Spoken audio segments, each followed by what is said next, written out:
Δαμιανέ, καλημέρα. Κάτσε να το πω, να δει. Το φιλαράκι στην Αμερική, ρε.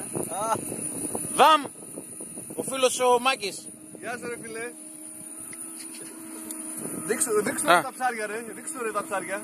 Αλλά να μην σε πάρει από κάτω. Μάκη. Να μην σε πάρει από κάτω μόνο.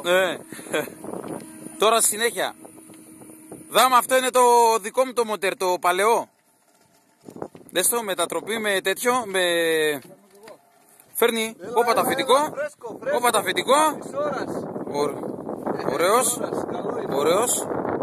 Δεν μου σμουλάκι αυτό ρε, τέτοιο είναι. Ωραίος ο κύριος. Ο κύριος Τάσος. Γεια σου Δαμιανέ.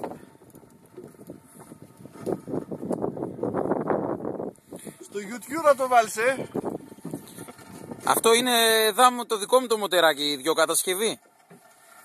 Δες εδώ το μηχανάκι με ένα απλό μοτέρ μέσα. Και αυτό είναι έτοιμο εταιρείας. Lazy Fishing. Τώρα κατεβάζουμε μπετονιά κάτω.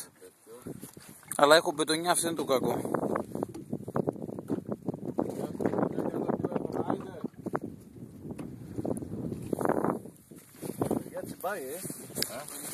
Ναι, ρε τσιμπάει. Όπα, κάτσε. Δαμιανέ, τα υπόλοιπα στη συνέχεια μετά. Λεπτό να ψαρέψουμε και λίγο.